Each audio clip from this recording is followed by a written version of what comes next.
musicians. George is a wonderful man and a fine musician.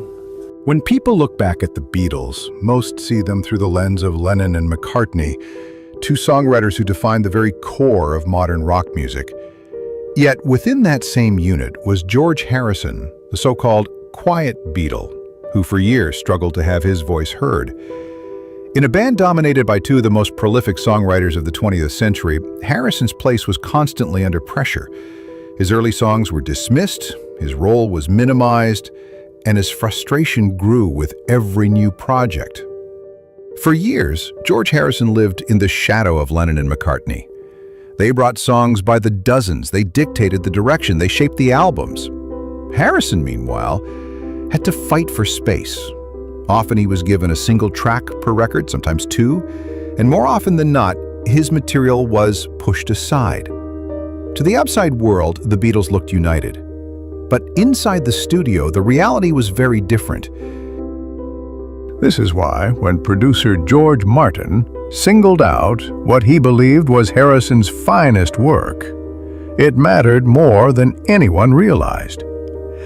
Because Martin was not just the man behind the mixing board. He was the so-called fifth Beatle, the guiding force who shaped their sound from the very beginning. If George Martin recognized something as Harrison's best, it meant Harrison had truly broken through the wall that Lennon and McCartney had built around him. The song Martin praised above all others was Something.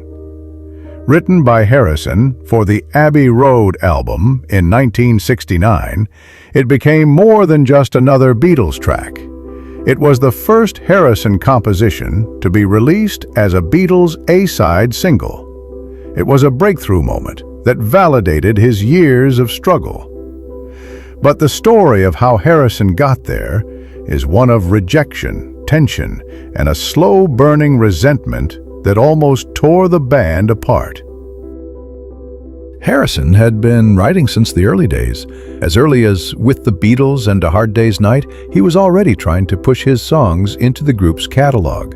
But his early material was often seen as weak compared to Lennon and McCartney's output. The producer and even the band themselves would often brush aside his attempts. For Harrison, this constant dismissal was suffocating. He was not a sideman. He was a songwriter. Yet, in the Beatles, he was treated like a secondary figure. Throughout the mid-1960s, Harrison began experimenting more with Indian music and spiritual themes. Songs like Love You Too and Within You, Without You reflected his new direction, but they were far from mainstream and often polarizing even within the group.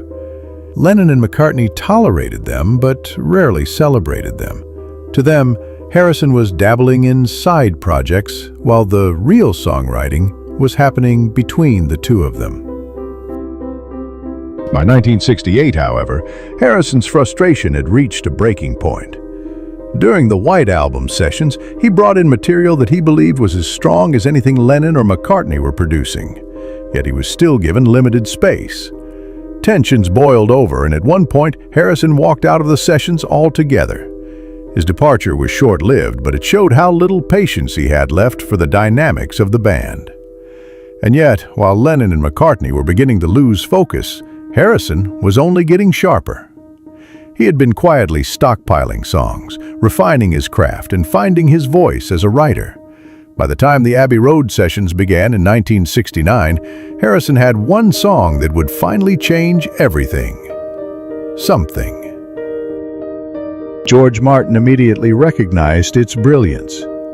Unlike many of Harrison's earlier works, this was not experimental or spiritual in the abstract sense.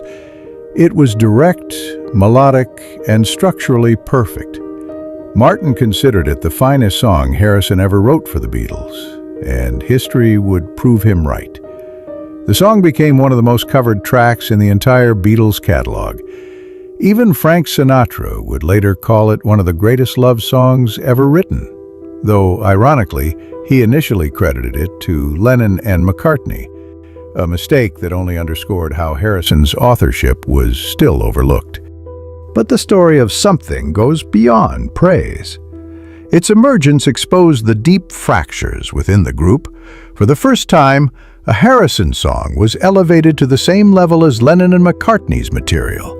That shift of balance was not easy for everyone to accept. McCartney in particular had mixed feelings. On one hand, he recognized its brilliance. On the other, it threatened the dominance he and Lennon had enjoyed for so long. Lennon, meanwhile, was distant during much of the Abbey Road sessions, consumed by his own issues and his partnership with Yoko Ono. He was less competitive with Harrison at that point, but his lack of interest in the band left Harrison without much support either. George Martin's recognition of Something was a turning point. It validated Harrison's growth and confirmed that he was not just a supporting act. But it also highlighted how late that recognition had come. Harrison had spent years submitting material that went unheard. By the time he was finally given the spotlight, he was already planning for life beyond the Beatles. After the breakup, Harrison would prove just how much he had been holding back. His 1970 triple album, All Things Must Pass, was a flood of material that had been sidelined during his Beatles years. Many of those songs were written during the same period as Abbey Road and the White Album, but Lennon and McCartney had pushed them aside. The fact that Harrison could release such a massive body of work immediately after the breakup showed how much he had been stifled. For George Martin, however, Something was the pinnacle of Harrison's contributions within the Beatles. It was polished, timeless, and undeniable. In Martin's view, it showed that Harrison had finally reached the same level as Lennon and McCartney, at least in that one defining moment.